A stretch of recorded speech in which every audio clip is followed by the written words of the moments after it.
खलीफा ने मुहाफिज दस्ते के नाक में दम कर रखा था। तमाम तर मुहाफिज दस्ता धूप में खड़ा था। सूरज गुरूब होने में कुछ देर बाकी थी। उस दस्ते को सुबह खड़ा किया गया था। कमानदारों और ओहदेदारों को भी खाने की इजाजत दी गई थी, न पीने की। रजब बार बार आता और ऐलान करता था कि लड़की मुहाफिजों की मदद के बगैर अगवा नहीं की जा सकती। जिस किसी ने अगवा में मदद दी है वो सामने आ जाए, वरना तुम्हें यही भूखा और प्यासा मार दिया जाएगा। अगर लड़की खुद बाहर गई होती तो तुम में से किसी न किसी ने जरूर देखी होती। उन धमकियों का कुछ असर नहीं हो रहा था। सब कहते थे कि वो बेगुनाह हैं। खलीफा रजब को टिकने नहीं दे रहा था। उसने रजब से कहा था, मुझे लड़की का अफसोस नहीं, परेशानी ये है कि जो इतने कड़े पहरे से लड़की को अगवा कर सकते हैं वो मुझे भी कत्ल कर सकते हैं। मुझे ये सबूत चाहिए कि लड़की को सलाहुद्दीन अयूबी ने अगवा कराया है। रजब ने ही अगवा का बहतान सुल्तान अयूबी के सर थोपा था, मगर खलीफा उसे कह रहा था कि सबूत लाओ। रजब सबूत कहाँ से लाता?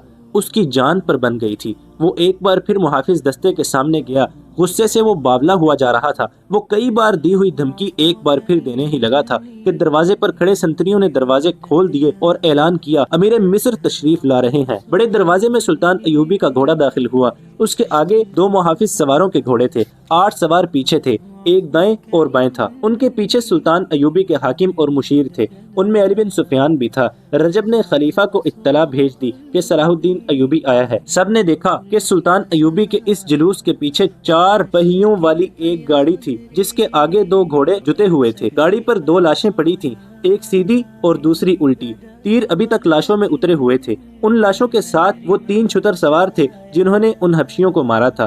खलीफा बाहर आ गया। सुल्तान अयूबी और उसके तमाम सवार घोड़ों से उतरे। सुल्तान अयूबी ने उसी एहतराम से खलीफा को सलाम किया जिस एहतराम का वो हकदार था। झुककर उससे मुसाफिहा किया और उसका हाथ चूमा। मुझे आपका पैगाम मिल गया था कि मैं आपके हरम की लड़की वापस कर दूं। सुल्तान अयूबी ने कहा, मैं आपके 2 मुहाफिजों की लाशें लाया हूँ। ये लाशें मुझे बेगुनाह साबित कर देंगी और मैं हुजूर के सामने ये गुजारिश करना जरूरी समझता हूँ कि सलाहुद्दीन अयूबी आपकी फौज का सिपाही नहीं है। जिस खिलाफत की आप नुमाइंदगी कर रहे हैं वो इसका भेजा हुआ है। खलीफा ने सलाहुद्दीन अयूबी के तेवर भांप लिए। उस फातमी खलीफा का जमीर गुनाहों के बोझ से कराह रहा था। वो सुल्तान अयूबी की बारौब और पुरजलाल शख्सियत का सामना करने के काबिल नहीं था। उसने सुल्तान अयूबी के कंधे पर हाथ रखकर कहा, मैं तुम्हें अपने बेटों से ज्यादा अजीज समझता हूँ। सलाहुद्दीन अयूबी, अंदर आओ, मेरी हैसियत अभी मुल्जिम की है। सुल्तान अयूबी ने कहा, मुझे अभी सफाई पेश करनी है कि मैं अगवा का मुल्जिम नहीं हूँ। खुदाए जुल जलाल ने मेरी मदद फरमाई है और 2 लाशें भेजी हैं।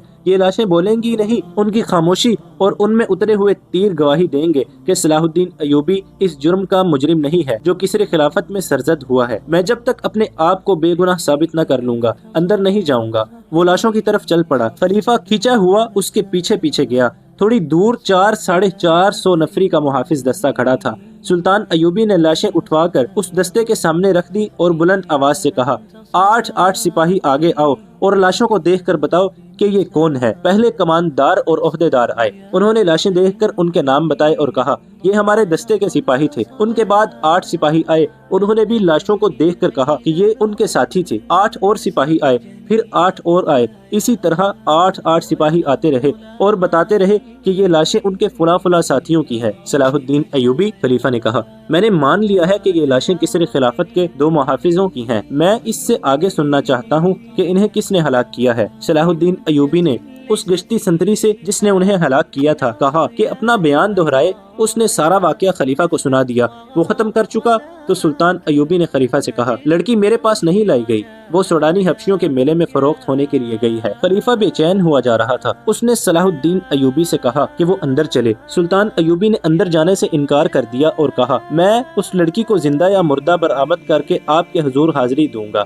अभी मैं इतना ही कहूँगा कि हरम की एक ऐसी लड़की का अगवा जो तोहफे के तौर पर आई थी और जो आपकी मनकूहा बीवी नहीं दाश्ता थी, मेरे लिए जर्रा भर अहमियत नहीं रखती। खुदावंद ताला ने मुझे इससे अहम फराइज सौंपे हैं। मेरी परेशानी ये नहीं कि एक लड़की अगवा हो गई है। खलीफा ने कहा, असल परेशानी ये है कि इस तरह लड़कियां अगवा होने लगी तो मुल्क में कानून का क्या हशर होगा। और मेरी परेशानी ये है कि सल्तनत इस्लामिया अगवा हो रही है। सुल्तान अयूबी ने कहा, आप ज्यादा परेशान न हो, मेरा शोबा सुराग रसानी लड़की को बरामद करने की पूरी कोशिश करेगा। खलीफा सुल्तान अयूबी को जरा परे ले गया और कहा, सलाहुद्दीन, मैं एक अरसे से देख रहा हूँ कि तुम मुझसे खींचे रहते हो। मैं नजमुद्दीन अयूब यानी सुल्तान सलाहुद्दीन अयूबी के वालिद मोहतरम का बहुत एहतराम करता हूँ, मगर तुम्हारे दिल में मेरे लिए जर्रा भर एहतराम नहीं है। और मुझे आज बताया गया है कि जामिया मस्जिद के खतीब अमीरुल आलिम ने ये गुस्ताखी की है कि खुतबे से मेरा नाम हटा दिया है। मुझे रजब ने बताया है कि मैं उसे इस गुस्ताखी की सजा दे सकता हूँ। मैं तुमसे पूछना चाहता हूँ कि उसने तुम्हारी शह पर तो ऐसा नहीं किया, मेरी शह पर नहीं, मेरे हुक्म पर उसने खलीफा का नाम खुतबे से हज़फ किया है। सुल्तान अयूबी ने कहा, सिर्फ आपका नाम नहीं बल्कि हर उस खलीफा का नाम खुतबे से हटा दिया गया है जो आपके बाद आएगा और जो उसके बाद आएगा। क्या ये हुक्म फातमी खिलाफत को कमजोर करने के लिए जारी किया गया है? खलीफा ने पूछा। मुझे शक है कि यहाँ अब्बासी खिलाफत लाई जा रही है। हुजूर बहुत बूढ़े हो गए हैं। सुल्तान अयूबी ने कहा, कुरान ने शराब को इसीलिए हराम कहा है कि इससे दिमाग मौफ हो जाता है। सुल्तान ने जरा सोच कर कहा, मैंने फैसला किया है कि कल से आपके मुहाफिज दस्ते में रद्दोबदल होगा और रजब को मैं वापस लेकर आपको नया कमानदार दूंगा, लेकिन मैं रजब को यहाँ रखना चाहता हूँ। खलीफा ने कहा, मैं हुजूर से दरख्वास्त करता हूँ कि फौजी मामलात में दखल देने की कोशिश न करे। सुल्तान अयूबी ने कहा और अली बिन सुफियान की तरफ मुतवज्जा हुआ जो 5 हबशी मुहाफिजों को साथ लिए आ रहा था। ये पांचों उसी कबीले से ताल्लुक रखते हैं। अली बिन सुफियान ने कहा, मैंने उस दस्ते से मुखातिब होकर कहा कि इस कबीले के कोई आदमी यहाँ हो तो बाहर आ जाएं। ये 5 सफों से बाहर आ गए। उनके मुतालिक मुझे उनके कमानदार ने बताया है कि परसों से छुट्टी पर जा रहे थे। मैं इन्हें अपने साथ ले जा रहा हूँ। लड़की के अगवा में इनका हाथ हो सकता है। सलाहुद्दीन अयूबी ने रजब को बुलाकर कहा, कल यहाँ दूसरा कमानदार आ रहा है, आप मेरे पास आ जाएंगे। मैं आपको मंजलिकों की कमान देना चाहता हूँ। रजब के चेहरे का रंग बदल गया।